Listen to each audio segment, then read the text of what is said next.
Unless they should move that pitcher over there, but it doesn't matter.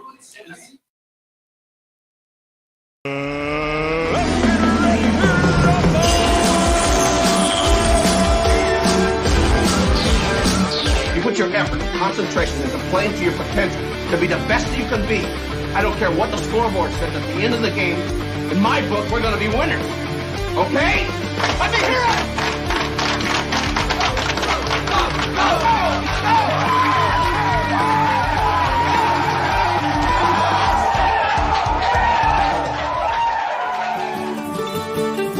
Come a-running, boys. Don't you hear the noise? Like the thunder in the sky. How it rolls along in a good old song from the sons of Nebraska. Now it's coming near with a rising cheer that'll sweep all foes away. So with all our vim, we're about to win, and we're going to win today. In the days of old, Johnny Vanderbold would just take that ball in hand, and with Benedict right in front of him, they would set sail for the land. Then Doc Eager too, with a chosen few, would be all round everywhere. And before they quit, they would calmly sit down behind that goalpost there. For Nebraska and the Scarlet, for Nebraska and the Cream, though they go through many battles, our colors still are seen. And so in contest and in victory, we will wave them for the team. And we'll always stir a corn husker, the Scarlet and the Cream.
You put your effort, concentration into playing to your potential to be the best you can be.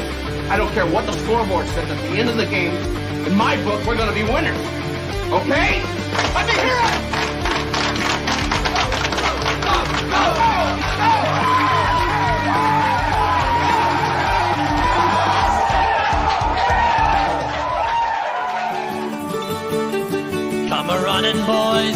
Don't you hear the noise like the thunder in the sky? How it rolls along in a good old song from the sons of Nebraska.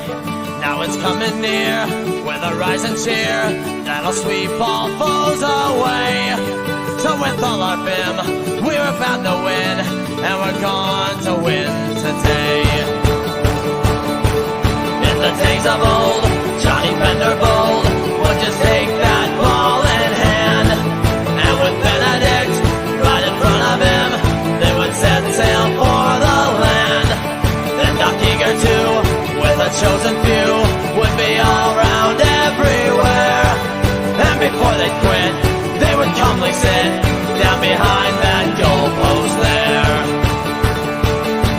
For Nebraska and the Scarlet, for Nebraska and the Cream, though they go through many battles, our colors still are state. And so in contest and in victory, we will wave them for the team, and we'll always stir a Cornhusker, the Scarlet and the Cream.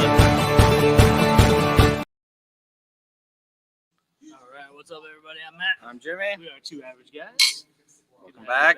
We're here at Backswing Brewing over in Eagle Run in Omaha. So if you're in the area, come swing by sometime and join us. Happy to be here. Happy to be back. Happy to talk about another win. So we are now Huskers improved to 4-1 after taking care of Purdue yesterday. Really very much a second half game for, I'd say both teams overall, but Nebraska especially came out in the second half and looked much better. So we'll talk a little bit about the game. We'll talk a little bit about how we're feeling.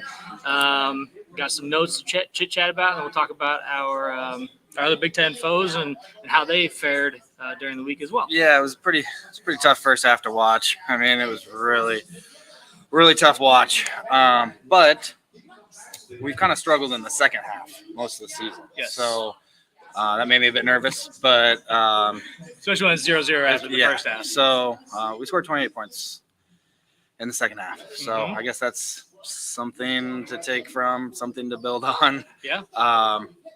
This is really tough watch in that first half. I mean, Well, everyone saw my thoughts on the first half. yes, they did. We got quite a few comments on it as well. And, that's really how I felt. And not everyone agreed. And that's okay. Yeah, that had to be the worst, by far the worst half of football I've ever watched from the Nebraska Huskers, or really, unless you're watching Iowa. That's what I would compare that to. That was a very much an Iowa football game in the first half for Nebraska. Yeah, for sure. But Except, the amount of punts. We had a lot of good drives that we get down towards red zone. Yeah, I mean, about 30-yard line, and then we just stall out. there was like 6 times we got inside their 40, a couple times inside the 25, and came away with no points. I mean, we're moving the ball, but you got to put points on the board, especially in some of these games coming up. I mean, Purdue was probably the easiest team that we had on the schedule. Yep. Well, next to UCLA forward. maybe. UCLA maybe. UCLA's heart really bad, But I know it was a road game. It was the first road game of the season. It was Dylan's first road game. Yep. I don't think he played a bad game. He was able to move the ball. It was just every time we got down into those spots, we made a mistake, whether it was a false start on 3rd and 1, 4th and 1. We had 2 false starts when we had 1 yard to go. Right. And then you can't do that. Yeah, I know, like Mike said, that was kind of a lazy sack that Dylan took that one time. I thought maybe he could have thrown it away. Well, the guy was right in front of him, coming right at him, and instead of like trying to get out of the way, it's like he thought the guy was going to miss. Yeah, it was really weird. Yeah. But freshman mistakes are going to happen. That was a mistake. Right. But no turnovers. Yep, no turnovers. We had a pick 6. We did have a pick 6. So, I mean, there's a lot that I don't know. We're still 4-1. I mean, you can't really take that away. I mean, winning a Big Ten. I know Jason even commented. He's like, I know it wasn't pretty, but take a win when you can take a win, especially on the road in the Big Ten. So, especially when we haven't won games like that in the past. Yeah, and I think right now, what's most important for Husker fans, and even myself and Jimmy and Brian here, is we have to get used to winning too. because as fans, the Husker teams that we've watched over the last 10 years, especially the last 10 years, have not been winning teams. And so when we start winning, we start to find the negative and how they're winning. Right. But in the first half, we didn't win. And I'm going to clarify the offense and why I thought the offense was garbage in the first half. It's because we would have good drives in our play calling. So it's partly coaching, but our play calling would go down the crapper. Our decision making wasn't well. We'd miss blocks. We weren't running good routes. Our blocking when our runners or our receivers would get out in the open. Our pass blocking and run blocking on the outside for our receivers was not good in the first half. Isaiah Nayer is not a good blocker. He does not block downfield very well. And if he does block somebody, he's usually holding. And so he struggles a little bit. Borkature did a good job. Fedoni did a good job. Bullock did a good job of run blocking offense, as well. Yeah. So I think we had a lot of good things going. We just couldn't finish drives, and that's been a big problem. That was a big problem in the Scott Frost era. We could not finish drives when we got down in scoring position. It was a big problem, even in the Colorado game in the second half. Yeah. So, first drive, Barney has a nice long run, and we squandered it. Yep. And I've got to say it. I have to say it. We cannot attempt another field goal for the rest of the season unless we have a different kicker. Yes. I don't. There's no point. Even when we got down, man, we were on like the 32 or something, and we decided to take a 5-yard penalty and punt the ball. I didn't like that decision. At that point, I'm like, you know what? We're at the 32. I think it was like 4th and 18 or something because we got a penalty. That was a different one. Okay. This was earlier in the game. It was one of our early drives, and I'm thinking, you know what? Don't kick a field goal. We don't have a guy that can make it. Don't punt it because I'd rather go for it. It was like 4th and 3 or 4th and 4. It wasn't a long fourth down, but I think it was 4th and 3. But at the same time, I'd rather not punt it because if they get a touchback, guess what? We only gain like 10 yards. Yeah, we don't get a whole lot out of that. So I'm like, let's not kick it. Let's go ahead and just go for it. Like, I think that was the time to really set the tone for the game, and we pulled our guys off the field, and we ended up taking a 5-yard delay game and punting the ball. And then did they decline it? And then going in the end zone. No, that was in the third or fourth quarter. So that one in the end zone. So I feel like there was so many of the same kind of situations. There were a lot, but I feel like from a special team standpoint, yes, I don't feel like we need to kick another field goal. I'm glad he made the extra points. Yeah, you kicked the extra points, fine. And one thing I'll say about 2 of those field goals, the ones that got blocked. They were bad snaps. Those snaps were horrible. Right. She did a good job of getting the ball down, but he didn't have enough time to get that kick, and he kicked line drives. And so kind of when he's rushing, he just kicked the center of the ball rather than under it. So, again. I think they switched snappers, and I think the snaps were a little better on extra points and maybe punts or whatever else, but that whole situation needs to be like the whole process. The whole the snaps to the hold to the kick that needs to be figured out. That to me seems like if that's all that you do, that's all that you practice. I don't know how you can mess it up that much, especially when you don't see it consistently like that. Yes. When you watch other games. That's what I argue all the time is that is your job. That is your one job. That's what you do is to at practice. Kick the freaking ball through the uprights. That's all you practice. It's all you ever do. And the fact that you can't be good at that is the most infuriating thing as a fan watching that go down.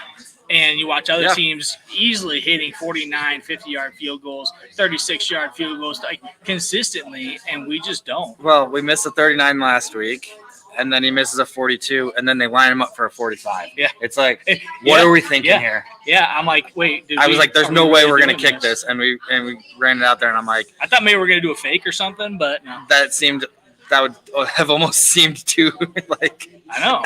Expected. I bet even Purdue's like, all right, I guess they don't want points, but Purdue also missed a field goal too, and so they squandered points. We really got lucky that they were as bad as they were, especially in that first half. Yep. Any other team, we would have been down 2, maybe 3 scores at half. Yep, and we know we've seen it already this year, early on in the season, and it's not just Nebraska games. We are seeing it across college football.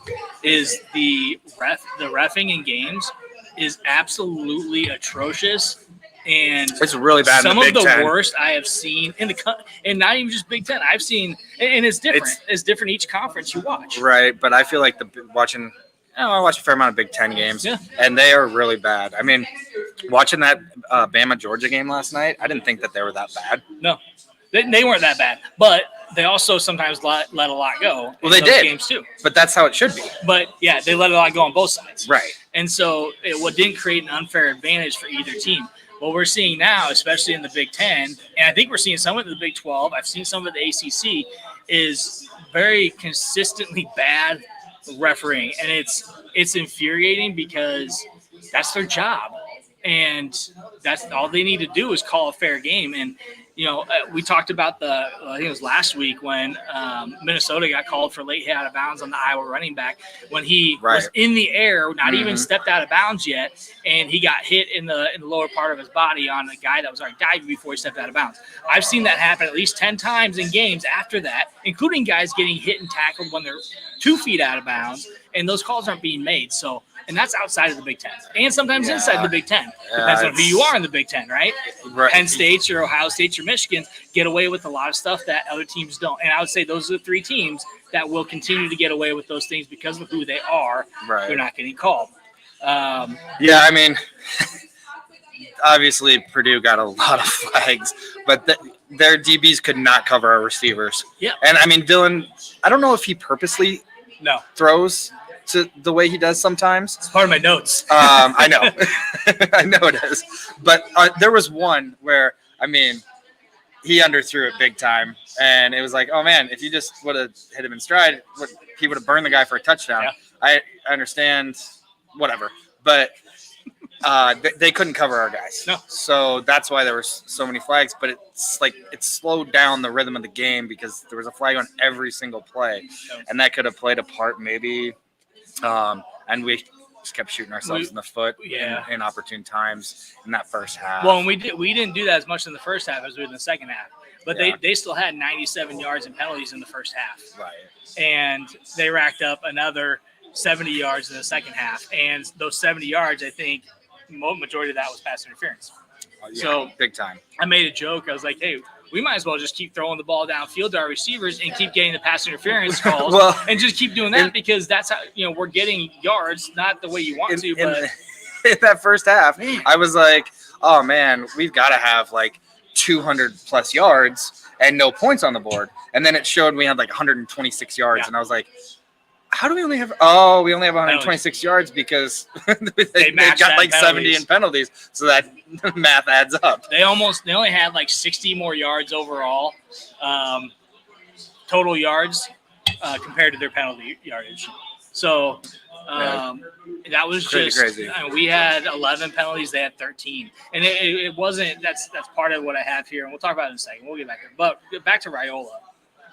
I do think part of the problem yesterday, I really would have liked – I want to see him step into a throw. Yeah. He kind of gets back. He's just like, I'm going to – He's got the arm strength. He tries to be too cute and just land it instead of just, release. Heinrich Harburg, perfect example. Harburg had his man beat by 15 steps. Yeah, if he launches that one, Harburg catches it 10 yards more down the field instead of having to stop, come back, and get a pass interference. That was a sweet play. And he still almost caught the ball. Yeah, he did. It was a sweet play. But that happened with Nair. It happened with Banks. It happened with Lloyd. All our guys were getting penalties called against them because of the underthrows. And so I want to see Raiola just launch it. We know he has the arm, but you have to trust that your guy's going to get there and run to the ball instead of having them slow down and come back for it. Because when we get to Ohio State, when we get to USC, even when you get to Indiana and we can't continue to do that because those teams are not going to get the penalties like Purdue did. Purdue is one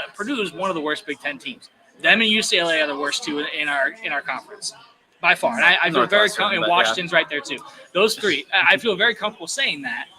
But you could tell because we outmatched them. We were faster, we were bigger, we were stronger on the wide receiver core, and we exposed it. But we also had an opportunity to beat those guys deep and score touchdowns. And again, Dylan just didn't lean into it and launch it. And that's one thing I really would have loved to see him do, and I really hope he does moving forward. And that's part of film, though. Yeah. That's you go into film, you say, hey, here's what we want to see you do next time. I thought Banks had his best game. He had a really good game. Not that he hasn't been solid, but he probably had the most catches he's had and most yards, obviously, and touchdown. But we did throw to the tight ends a little bit. He only had some. Yeah. He had some catches. And there were a lot of times where he was wide open where we didn't throw to him because we're trying to go a little deeper, which is fine. But I think we got to utilize those tight ends, especially when we get out in the red zone. Man, there was instead of trying to throw a route to the corner, let's throw a little out pass or do a little bootleg and get our tight end run. Everyone does it against us and score touchdowns. You see it across the league. You see it in the NFL. That's one of the easiest plays to score on because, especially if you don't normally do it, they don't expect it. So I want to see a bootleg and have our tight end go out in the flat and let's get him for an easy touchdown. Yeah. Emmett Johnson had a great game, but it was kind of frustrating that we couldn't run the ball against maybe one of the worst rush defenses in the country. Banged up offensive line. Yep. We are not deep on our offensive line, you can tell. Forget about Micah Masuka, whatever his name. Forget about him. Yeah, he's gone for whatever reason. I don't know if he's gone, but dude, they said he was on a plane out of San Francisco. I know he was on a plane out of San Francisco, but Rule said he was going to talk about it tomorrow. So. Okay. Well, and if he's gone, he's gone. Yeah. And forget about it. We got to play with the guys we have, and we have to accept that. Good or bad, we have to accept it. Yep. Turner being out is not a good loss. That's a bad loss for us. We need him on the line, but right. we got to figure out creatively how do we run to our strong side and make sure that we're getting the holes that we need. Yeah. How do we run it outside? A lot of those jet sweeps are working for us, especially when you got a guy with the speed of you can do Carter Nelson on those sweeps too. Carter Nelson, Heinrich Harburg, Ja'Cory Barney. Those three guys, you can do those sweeps. Gosh, Barney is a difference maker for sure. We talk about it every week, but he is. Yeah, and so Dan's going to be negative Nelly here. So, Dan, good to have you on, as usual. So, next 3 games. We got Rutgers at home next week. Yep. We got a bye week. Then we got Indiana. Very possible that Indiana's 6-0 when we go to Indiana. Very possible. Wilmington. But I still think Rutgers is a win. We're a 6. We open up a 6.5 point favorite. I don't know. I feel like Rutgers is a win. I feel being at home is the advantage, and why I say that. Okay. I mean, I picked us to lose one of those 2 games. Yep. I'm not sure which way I'm leaning right now. I probably agree with you. Yeah. The home field might be the difference. And maybe I don't know. They need to get a fire lit under them or something because, I mean, they're winning games, but they're not playing consistently enough. We're not playing 4 quarters. Yeah. We played 2 quarters in the first half. Sometimes we played 3 quarters, but another full 4 quarters. And again, this is something we've seen for a long time. This is something we've seen for a long time. So it's not that we're not used to it. It's something where I think as fans, we see the talent on an offense that we have. We know what they can do because we've seen it in 1, 2, or 3 quarters. But we don't see it for an entire game. And to be honest, I think we maybe played the most consistent actually in the Illinois game, and we lost that game. Yeah. Like I think that was across the board because that was really the first time that everybody had to play the whole game, all the starters. And we lost that game. Yep. And we got better opponents coming up than them. Yeah. So, I mean, I know they're still ranked, but. So, and we look at Rutgers. They have a pretty good run game, and Ross mentions it here too. If we stop the run game, we put on pressure on the pass game. Again, it is that simple, Ross. Do we do it? I hope so. Drop the game plan. Tony White's got to be really strong in that game as well. He's got to be really strong against Indiana. But I do think we win that game because our rush defense is really good. If we can have a good rush defense for 4 quarters. Yeah, well, that's also been a problem. We got some sacks yesterday, which was nice to see, getting some more pressure. But I also thought their quarterback, Hudson Card, held on to the ball a little bit more, like a little bit longer than he should have. Yeah.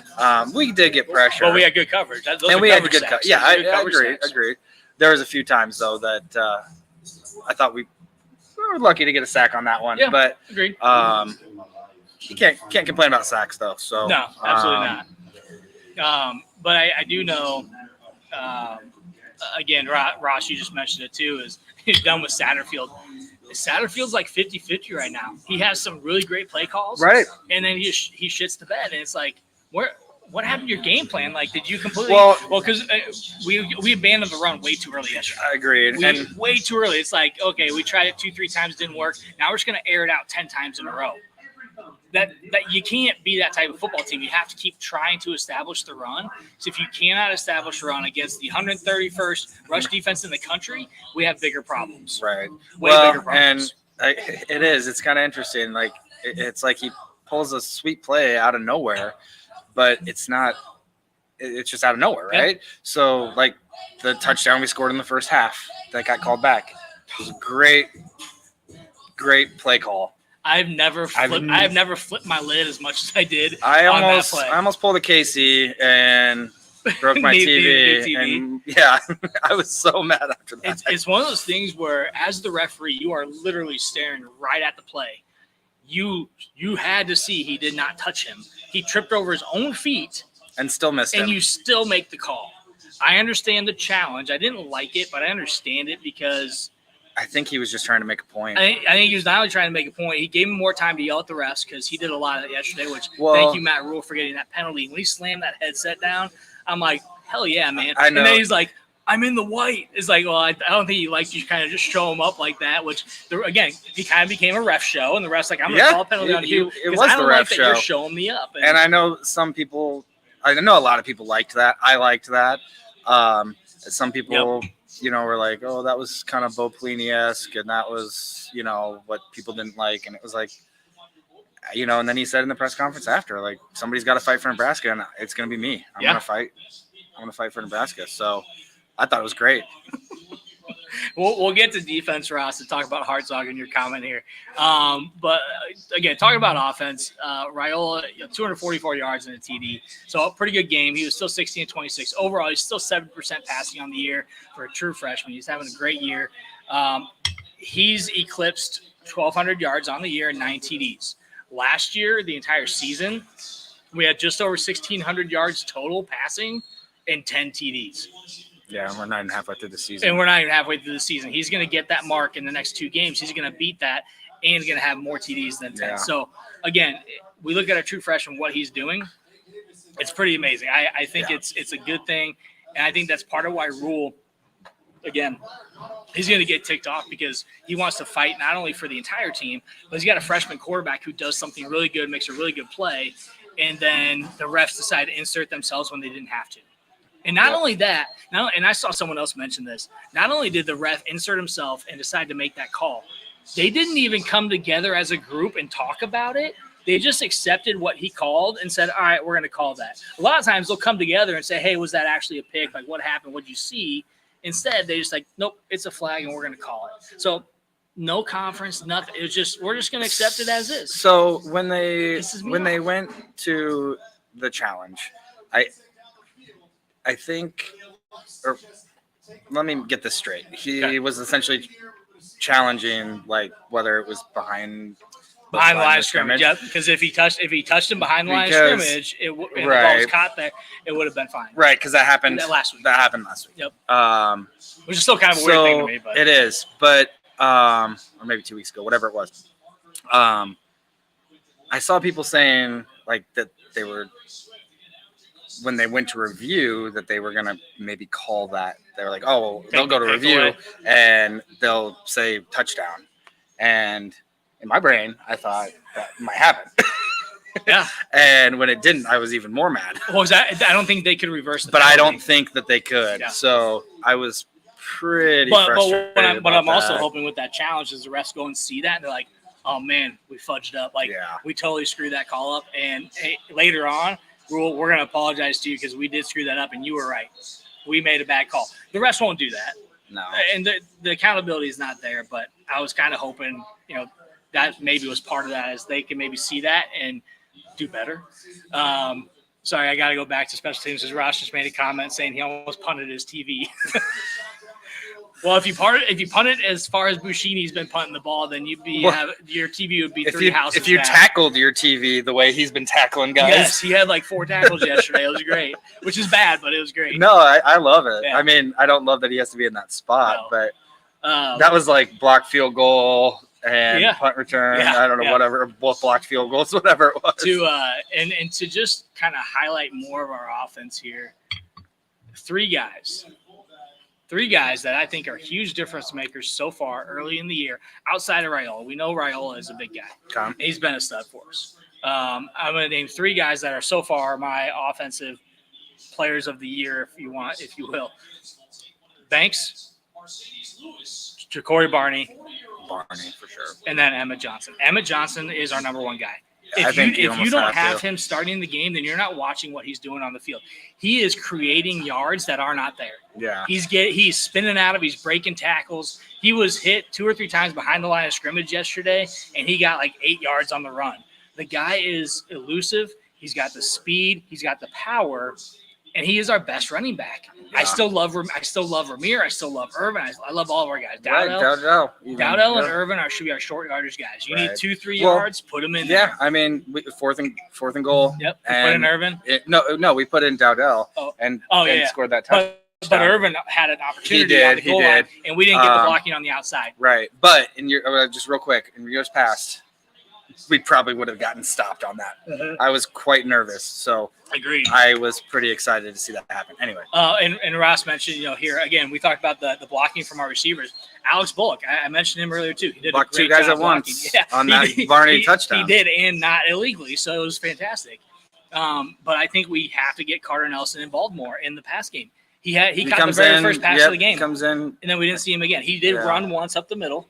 They tried to run with him. That was weird. Yeah. Don't know why we had him running the ball on a goal line stand, but again, I want to see him more involved in the game because we have freshmen that are elusive that just need to be inserted more in the game. You can't be afraid to put these guys in because they're going to lose their red shirt because they're going to make an impact on the game. Yeah. It's one thing. It's like, they're only going to play 4 games because we want to redshirt them. You cannot redshirt Barney already. No. You cannot redshirt Nelson. I think he's played in all the games. Has he played in every game? So get them more involved. We need those guys. We do. And when you have Barney, Nelson, and Raiola, all true freshmen coming in, and the impact they're already making early on in the year, look at what we're going to do the next 3 years with those guys. Well, and Dowdell's only a sophomore. Yeah. So Emmett Johnson's a sophomore too, I believe. So we have so much on the offensive side that we need to take better advantage of, and that's where Satterfield and Rule come into play and really getting those guys involved more in the game because they can really be as big of a threat as your Isaiah Nayers and your Banks catching the ball, running the ball too. Holy cow. I mean, this team is fun to watch when they do stuff that is effective and works, and they continue to do those things. Yeah, those jet sweeps by Barney. I mean, obviously teams are going to figure out tendencies moving forward, some of the better teams we play. But, they're fun to watch. Yeah, and like Jake said, both Johnsons, I think, have the breakaway speed and are elusive. But when you get Irvin and Dowdell the ball, they're going to run down. They're not going to be able to break away. They're not going to have a breakaway 45, 50-yard touchdown because someo's going to run them down. A defensive back's going to run them down, even a linebacker maybe. But you're not going to get it out of Emmett. Emmett's going to outrun him. Ramir's going to outrun him. Ramir's actually great pass in the pass game. Yeah. I love him catching balls out of the backfield. Dylan kind of threw it up over his shoulder in the back corner of the end zone. Yep. I was like, you got to make that catch. He kind of short-armed it a little bit. He did. But also, I feel sometimes with those pads, I haven't worn football pads in a long time, and when I did, they were huge. But getting your arms fully stretched out when you're running like that, you're running full speed. And for somebody like him that's, I don't know, 5th, 6th year senior, whatever he is, I was like, oh man, I really wish you would have caught that just for teams to have on film for, I don't know that he can't see him getting drafted, but he'll probably get a chance somewhere. But man, that would have been nice because I mean that he could be a pro running back coming out of the backfield catching passes. But. Yeah. Well, and Casey says here too, like, dude, we got to keep him here. We got to keep our young guys. Oh here. yeah, 100%. So I know, but Barney kind of scares me a little bit just because, he had like 30 offers coming out. Yeah. Maybe not. Maybe those guys are really tight knit. But he chose Nebraska for a reason, right? Yeah. Why is he here? Carter Nelson, why are they here? They chose us for a reason, and they have Dylan. Yes, and they have a freshman quarterback. So now they see Right. I have chemistry with a guy that I'm going to be able to play with for 4 years of my college career and hopefully get to the pro game. And that's what I think hopefully drives them to stay here. But you never know. Just like any school and any player, we don't know what's going to happen. Like you saw this week. UNLV quarterback, and I do want to talk about UNLV is actually ranked now. Yeah, well, and they won yesterday with their backup quarterback, and he played really well. So I'm really interested to see. We'll talk about that because I have. That's a good topic to talk about. It's like every week we end up talking about NIL because something new happens. And so really excited to talk about that for sure. But Donnie, hey, what's up, Donnie, and everybody else again on the show. This team definitely has the talent. They have the grit and determination to really be a great team. What we are missing is about 25 to 30 minutes of football. We're playing half a game. And I think that's kind of where 15 to 20, maybe 25. And you made a good point. Talked about, some of these guys didn't have to play 4 quarters. Yeah. So they didn't have a 60-minute game. Now they're playing 60 minutes. I can imagine that changes your mindset, changes the way you play. It's a little different. But, yes, I do believe we have what it takes to be a great team. On paper, the talent we have on paper, on the offensive side, even with a weaker offensive line, far exceeds a lot of the upcoming teams on our schedule. It's better than Iowa. It's better than Wisconsin. It's better than UCLA. It's better than Indiana. It's better than Rutgers. Right. That's 5. I will die on that hill. You can challenge me all you want, but on talent, on paper, for talent, we exceed those teams. Well, and I don't think it's close. It's the execution. It's the coaching and the play calling that's going to help us get there, and we're not there yet. Right. We're about halfway there. Well, and we need to.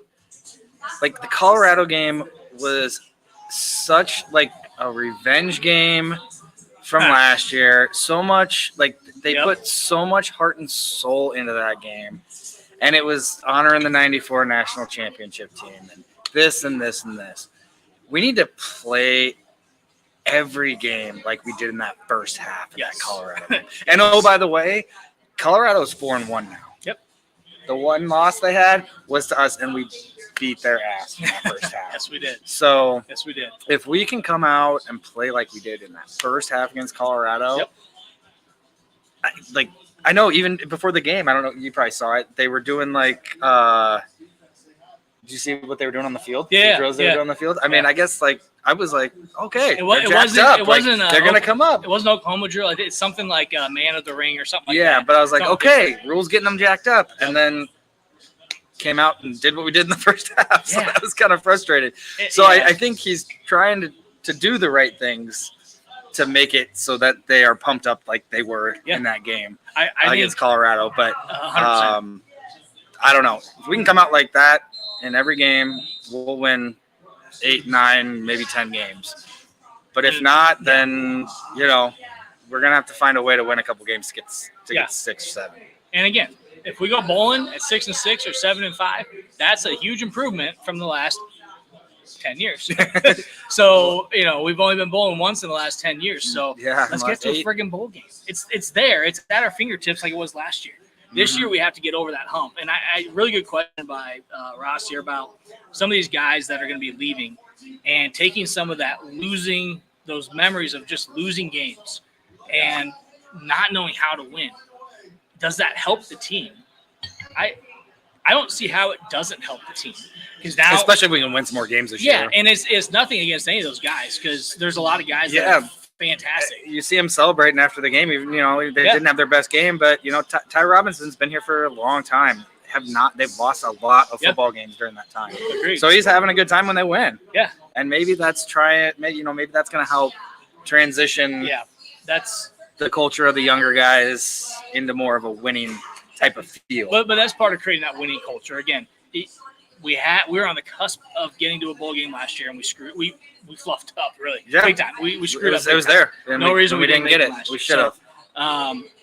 So this is something where we have the opportunity. We have to seize it and just ball out. And again, right now, it doesn't matter how we win.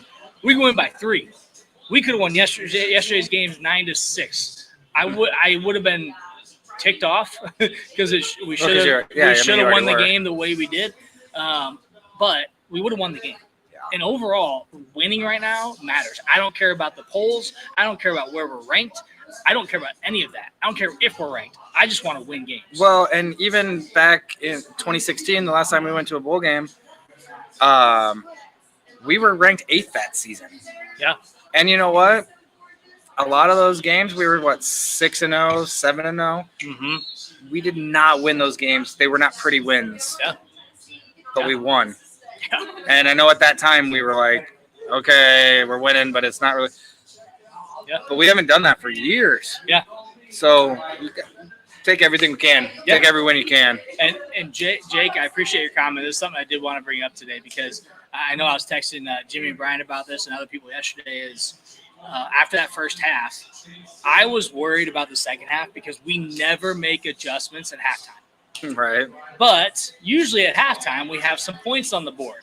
So we had 0 points on the board. We came out in the second half. We didn't have to make a whole lot of adjustments on the defense, although Purdue made some offensive adjustments on the first drive. Well, yeah. We still held them to 3. That made me nervous because they went on an 8-minute drive. Exactly.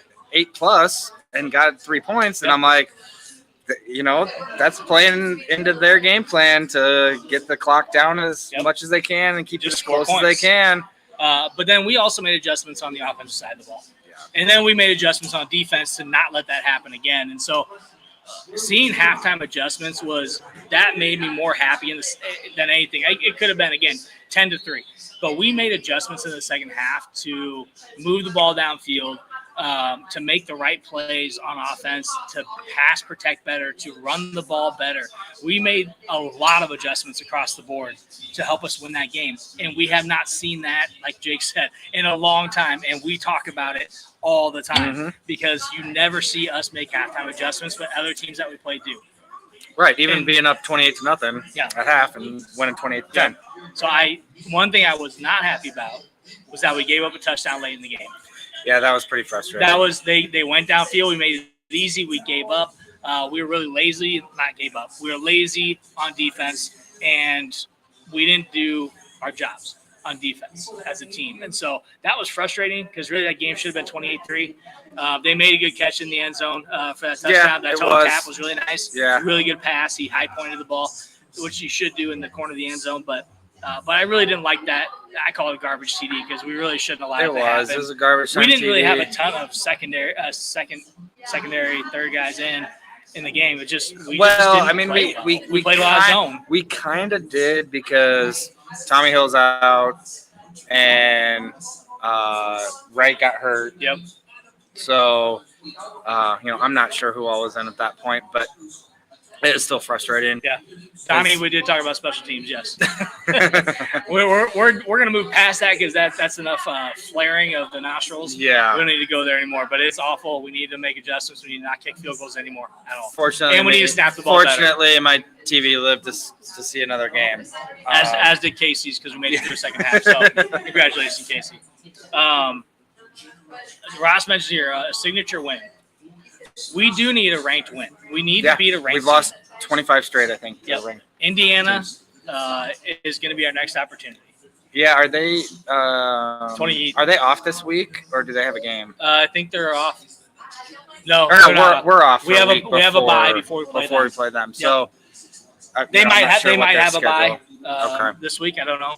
I'm not sure who they've got. But we have a bye before we play them, so that really should be a good opportunity for us to really study the film and make all the adjustments we need to go out and win that game in Bloomington. Again, that's a signature win. If they're still ranked, if they don't lose next week, that's a signature win. It's a ranked team. Yeah. It's on the road. That would be a signature win. I mean, I think Rutgers is not ranked. Right. They are undefeated, though. So, again, I still think that's not a signature win, but being an undefeated Big Ten team is going to be hopefully a boost for our team. Right. Yeah, I think if you want to, Nebraska was 3 spots out of the top 25. Rutgers was like 6 spots out of the top 25 in the AP poll. So pretty close. And that just goes down to who you played more than anything else. Yeah. Again, right now, Colorado winning helps Nebraska. They're still not ranked though. No. But them winning helps us. Illinois losing to Penn State didn't help, but they also had a tight game with Penn State on the road, night game, whiteout. I mean, that game was intense last night, and really it came down to the quarterback play towards the end of the game, and what's his bucket threw an interception and almost a pick six, and that just kind of turned everything around. But Donnie thinks Indiana's overrated, so it's hard to tell. They're outscoring their opponents like 244-65 this year. Yeah, which is insane for an Indiana team in general. But they're not playing a lot of great teams. Like a lot of times, you're 5 games in, you're not playing a lot of great opponents unless you have someone in your conference you're playing early on that is ranked, like a Penn State, Illinois, Nebraska, Illinois. And we played them. I don't know. I haven't watched much of an Indiana game, but what I do know is they're winning games. And they're scoring points. And they're convincingly winning games. It's not close. They play Northwestern this weekend. Sorry, that's what I was looking at. Oh, yeah, Northwestern also bottom of the barrel. That's what I said. Yeah, bottom of the barrel. Yeah. So Northwestern. So, yeah, that's going to be a win for them. Again, we might be hopefully, their first tough opponent on the defensive and offensive side of the ball to see what they're really made of. Yeah, I'm not sure if they have to, if they play next week or not. Yep. We'll get to Penn State here, Illinois, because I have a few more things to talk about that as well. But defense, again, we played well most of the game. Again, end of the game, we gave them a touchdown. They had 3 points to start the second half. But overall, we played a pretty good game defensively. Not great. I wouldn't say an A+. I'd give them probably a B+ on defense. Because we did give up, some pretty easy yardage in the first half. They missed their field goal, but for the most part, I thought it was funny. One of the receivers caught the ball and like, he's having a heck of a game. He is just really out there making plays. And like, he's got like 4 catches for 22 yards. Like, he's not having a game, and they got 0 points on the board. But you go ahead and talk him up, my man. You do that. I think we had Chris Collinsworth's son on the call. Yeah. Man, if we got more years was that Mike that was talking about that? If we got more years of a Collinsworth, I hope he does not do any more Nebraska games. I don't like Chris Collinsworth. I'm not going to like his kid. I have something against announcers in general. Anyway, he did not. They didn't tickle my fancy, if you will. Let's see. So, again, going back on defense, we're still seeing a lot of arm tackling. I think that was probably the most disappointing thing is we had plays not only behind the line of scrimmage or 1-2 yards past the line of scrimmage, and then they end up getting 5-6 yards because we're out there running and just throwing an arm out. Yeah. I mean, we're not running and actually picking the guy up and slamming him to the ground. We're trying to tackle with our arms, and that happens when you're out of position. Well, so and I'd like to see that tighten up a little bit. They had 2 pretty decent running backs, I think, that have had a pretty decent year so far, rushing the ball. I mean, yeah, they got blown up by Notre Dame and, whatever. But neither one of them really had that big of a day. So, So Casey thought it was Joe Buck's kid. Oh, my God. If Joe Buck has a kid that's going to do announcing, I'm gonna end up with a new TV as well if he ever does a Husker game. I don't like Joe Buck, baseball or football. I think he's awful. Troy Aikman, I'm a Cowboys fan. Troy Aikman is awful with Joe Buck. That's the worst presentation that you can have in the NFL game is those 2 guys making calls. I think they're drunk every game. And Aikman definitely is. There's no doubt about that. You watch the guy. All right, he is flushed. His eyes are droopy. And he's not that old. Like, he should not look the way he does. The dude is hammered or high every game or both. All right. It was not worse than Colt McCoy. I agree. Colt McCoy was really the bad. Absolute worst. And Peacock, yes. Sorry, everybody. At the end of the first half, I commented on Terrell Farley's post, and I was like, "Dude, you don't get a refund unless you maybe make a complaint about an upset customer. But even then, I don't think they're going to give you your $7 back. But having on Peacock is just a horrible decision, but that's part of the networks now. That's how we're doing, football. And unfortunately, I think the NFL, it said something like you could spend like over $700 just to watch every game in the NFL this year. I'm like, who the hell wants to spend $700 to watch a lesser product compared to your college football game? Yeah, right? I mean, a lot of those I just watch on mute, honestly. Yeah. Just to watch, but not have to listen. Yeah, back on schedule. Defense, Bullock. John Bullock. Yes. My God. Love the guy. The guy has earned everything he has done this year. And that was his first pick. First pick. Yeah, and it was a pick six. It was a pick six. And he threw it right to him. He wasn't even moving. He's just standing there.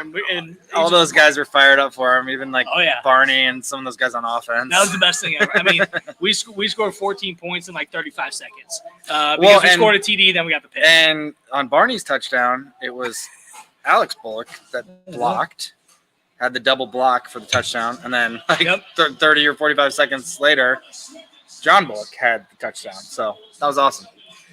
St. Robert's boys. Yes. We're St. Robert's boys. Yes. In Omaha, if you're familiar. St. Robert's Cardinals. So they did go to prep, Bullock boys. Brian's prep, I guess. No one ever cares about prep. But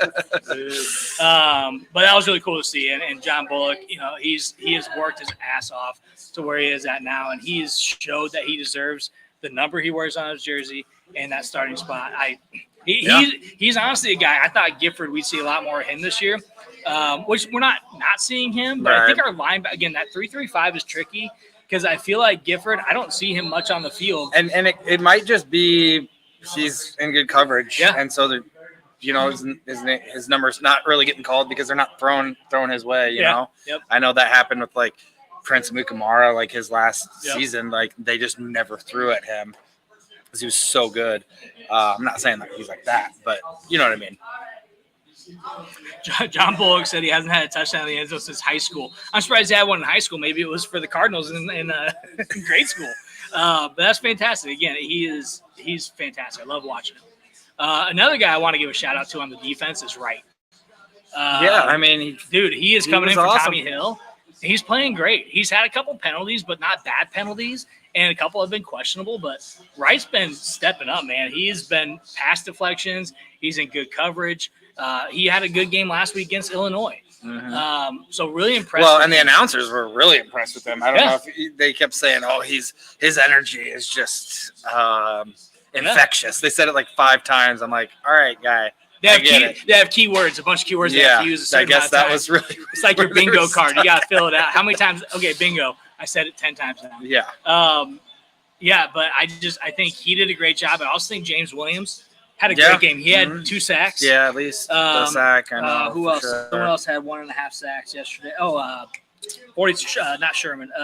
Sherman did. Yeah. Sherman had 1.5 sacks too. So those guys had really good games. And here's the thing about James Williams, Casey, number 9, James Williams. Here's the thing about him. For one, practice squad dude, and working his way up to a starting position last year. The guy's a ball hawk. Absolutely love watching him play. He is a good coverage sack guy. He is your pass. If you're going to drop back for a pass, he reminds me a lot of Garrett Nelson. If you're going to drop back for a pass, you're going down. I'm going to get your ass. But if you run the ball, it might be a little lost. He doesn't do very good in the run game, but in the pass game, he's fantastic. And so there's things he can still improve on. But I love James Williams. I didn't see Cam Lenhart much yesterday.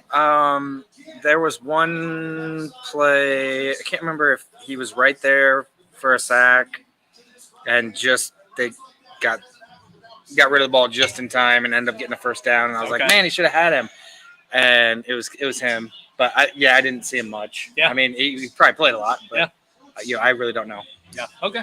Bly Hill. I haven't heard much on Bly Hill lately. I don't know. I'm not sure on that, Ross. Randy Gregory, same thing. He was great in the pass on the run. Oh, yeah. I mean, it's just like nose to the ground. Just I'm going to go after the quarterback. But if guys are moving around him, and he was a little lost maybe, but he was always getting through though. All right, couple more things here on the game. Penalties. Again, we talked about penalties. We had 11 for 94 yards, which is a lot. 15 from our coach. Which I'll take. That's fine. Which also, that was a horrible penalty call. They called a hold on Banks. On Banks, it was terrible. Then you have the illegal screen on Fedoni. That was not a penalty. Right. So you can take about 35 yards there. Yeah. Around 35 yards. So again, it may not be as bad as it looks on paper because again there were some really questionable calls there, but really it ended up not hurting us overall in the game. But you still want to clean some of those undisciplined penalties up on the false starts, those kind of things. Purdue had 167 yards in penalty yards. Again, only about 60 yards off from their total yardage in the game from offense. So that's wild. And that mainly came in the pass game. Yes. And every single one of those was absolutely pass interference, like no question. Yeah, there was never a question about it. So, again, we took advantage of that when we had to. The refs still suck, though. They did. Both sides of the ball. We're still not getting holding calls from offensive lines. I think it might have even been on the drive that Purdue got 3, their first field goal. There was a tie. Yeah, good. Sorry, just Go real ahead, quick. There was a third down that they barely got a first down on it, and they showed the replay, and Ty Robinson's jersey is stretched out that far, and it's like, okay. The amount that's the one I said. Okay, I said no holding. Okay. Yeah. The amount of times I've seen our guys make a one-arm tackle because they're being held at the same time they're making the tackle and no holdings being called is probably the most I've seen in an entire year. And it's usually Ty Robinson or Nash Touchmaker. Oh, yeah. Those two guys are so big, they're making tackles when they're being held right in front of the ref and no flag. Hilarious. It's hilarious. I'm glad we're making the tackles still.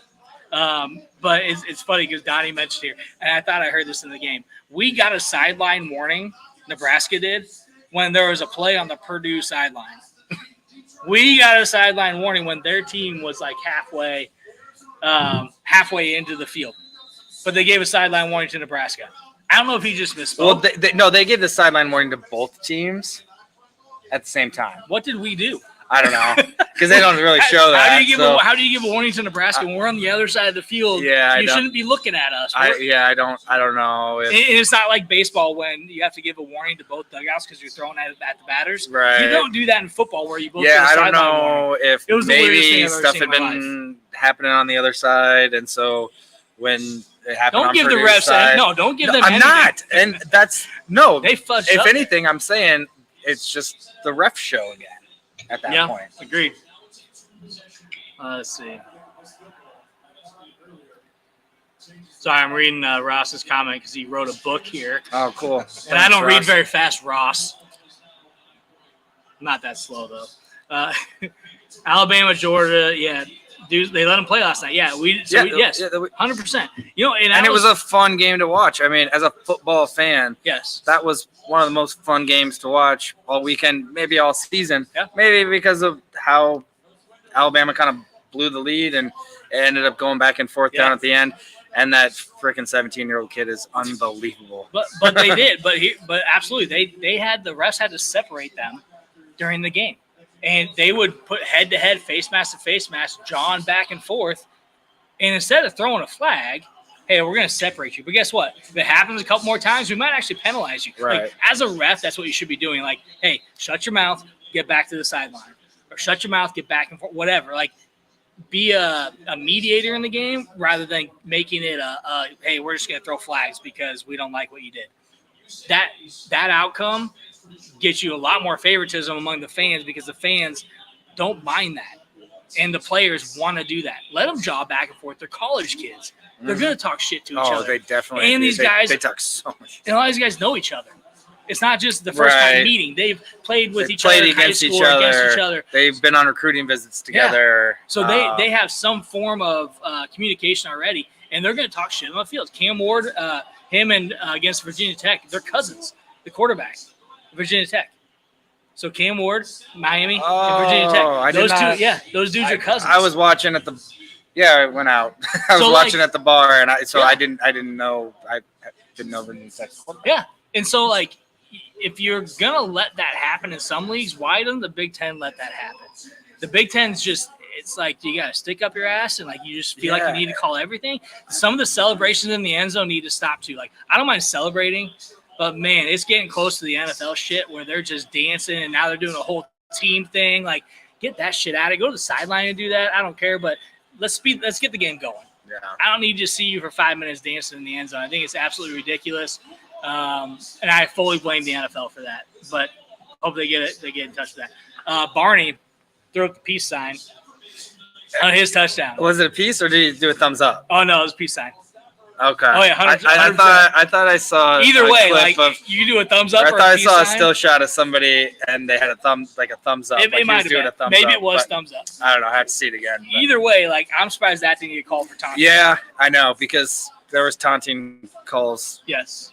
Didn't Purdue got called for a taunting, didn't they?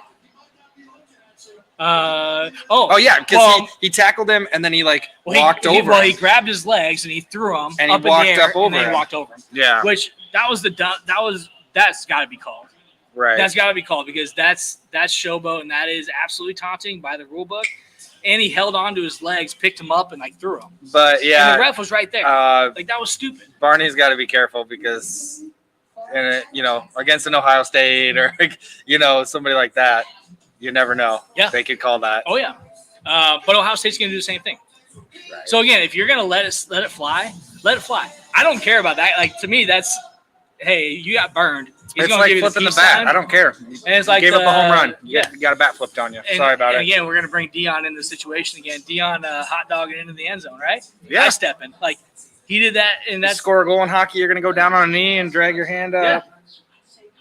Throw your glove up in the air and shoot it. You know what I mean? Yeah. So, I mean, again, I thought that was I think that was pretty funny. But, yeah, absolutely.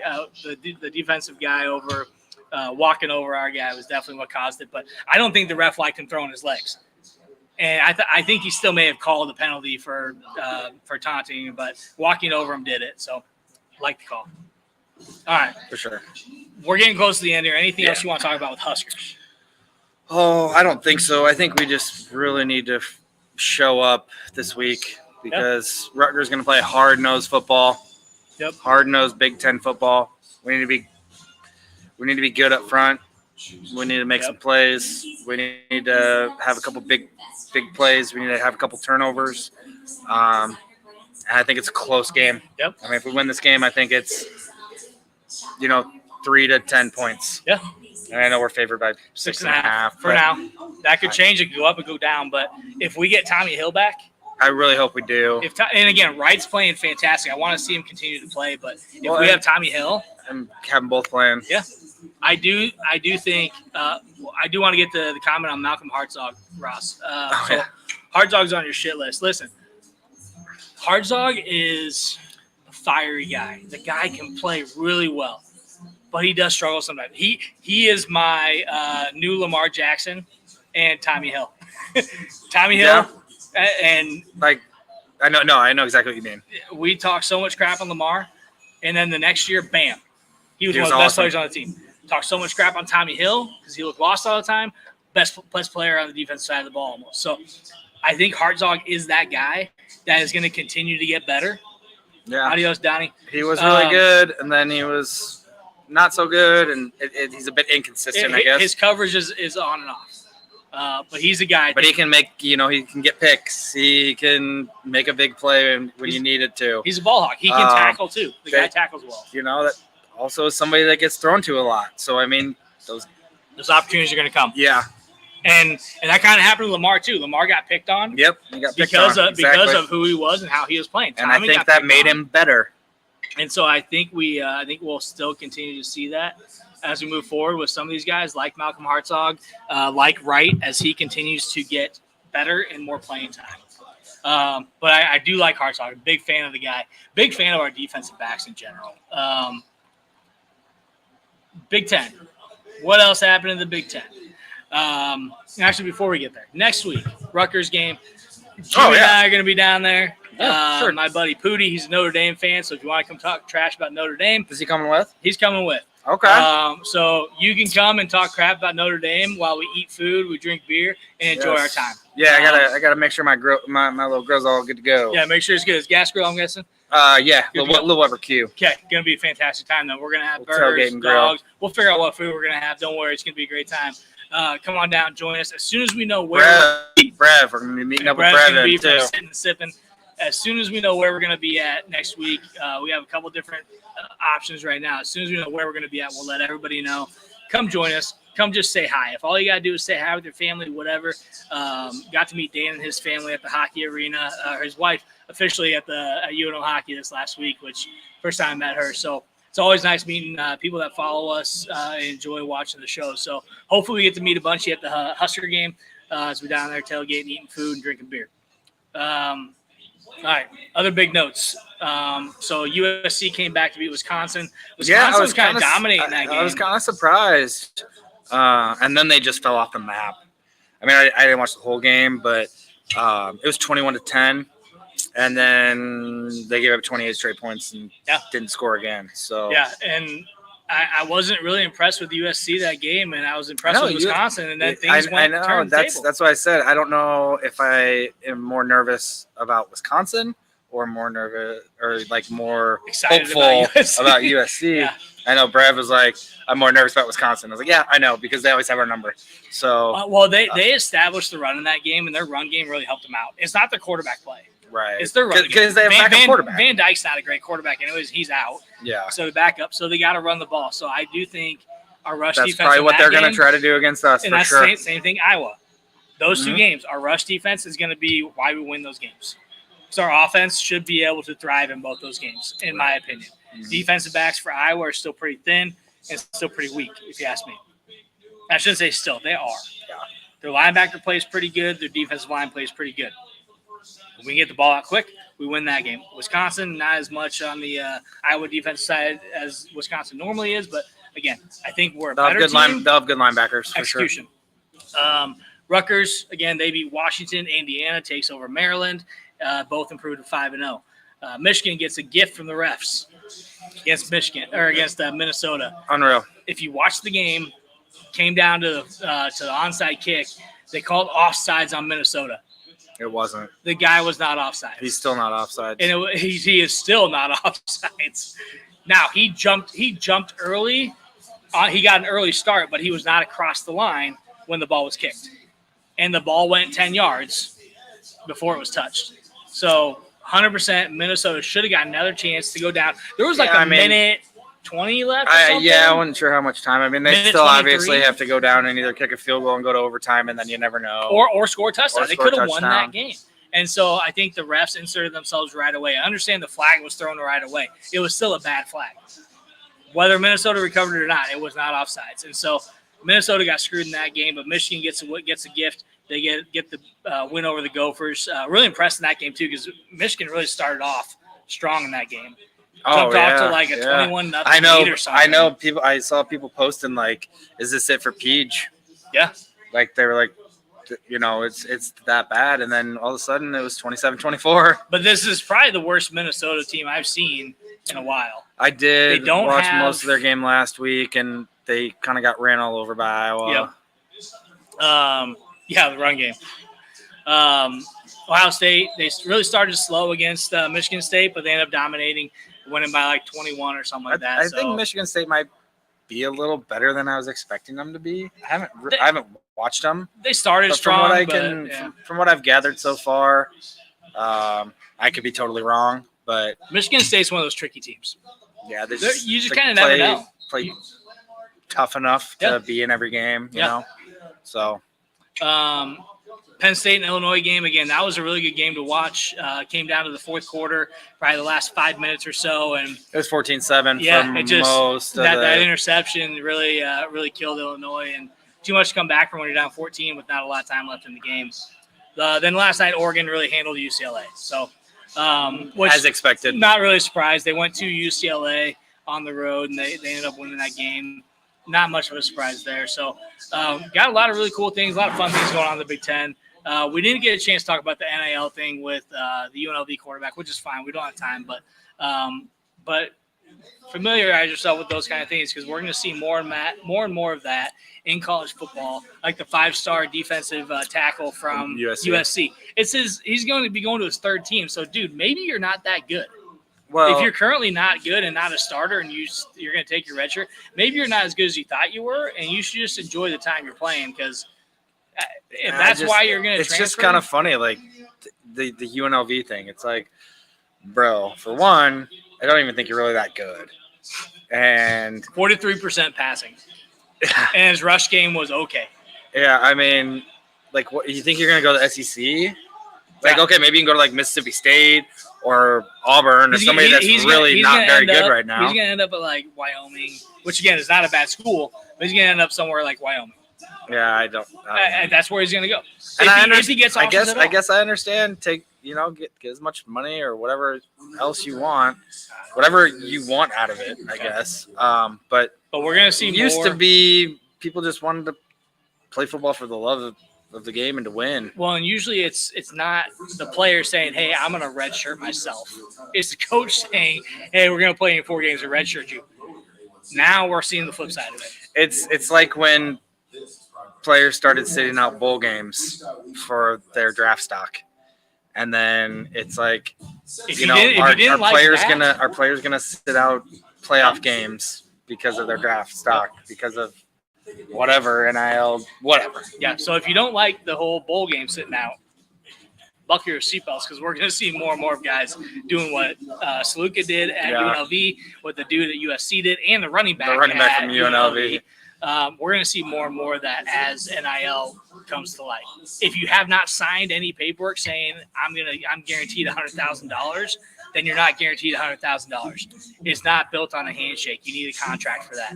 It's not going to happen. And that's what these students need to understand is. Well, and it's crazy. I don't know. Yeah. Is it like, do you only get that if you stay for 4 years? Do you get X number per year? Like, no. Look at Quinn Ewers, what he did with Ohio State. Yeah. He knew he wasn't going to go. He wasn't going to play at Ohio State. He knew that. He went there. He takes advantage of it. Gets the money. Guys have gotten cars, and then they transfer schools. Like, there's some of these contractual agreements. I don't know what they are, but if you're promised money, and someone says, "Hey, you come play for us. I'm going to give you $100,000." If you're not smart enough, and your parents aren't smart enough, and if you have an agent who's not your parent isn't smart enough to say, "Put it on paper," then you're all stupid, and you don't get that money.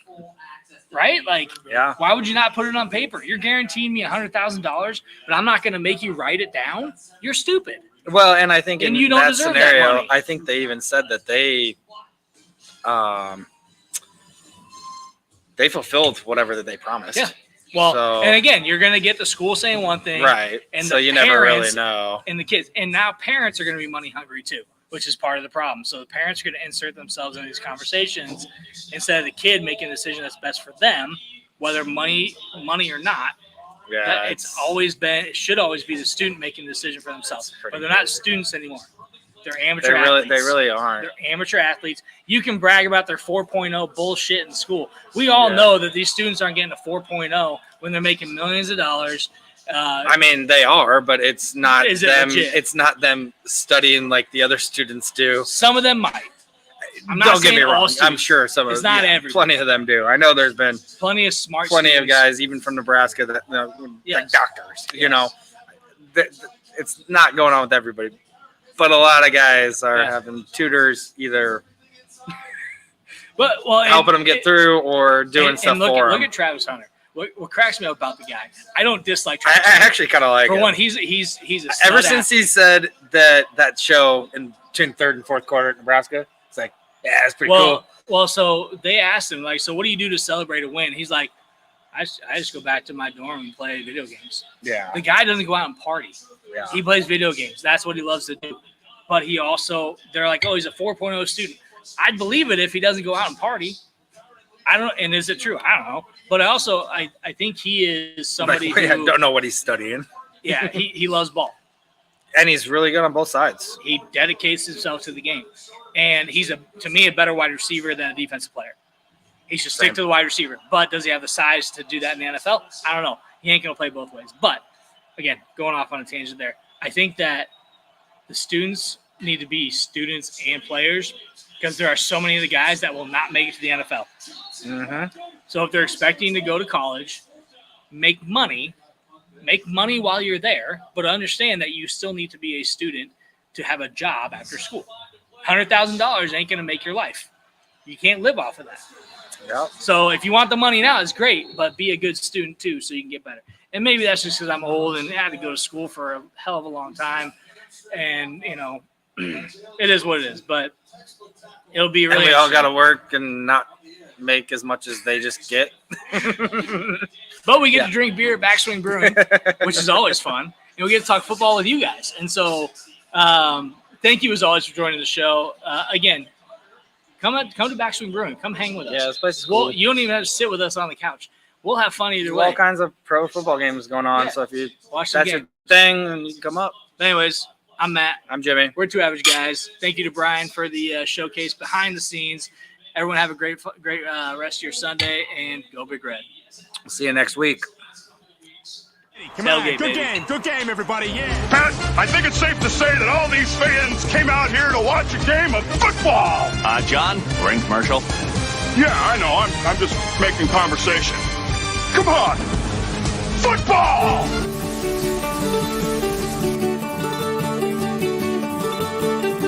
Come a-running, boys, don't you hear the noise? Like the thunder in the sky. How it rolls along in a good old song from the sons of Nebraska. Now it's coming near with a rising cheer that'll sweep all foes away.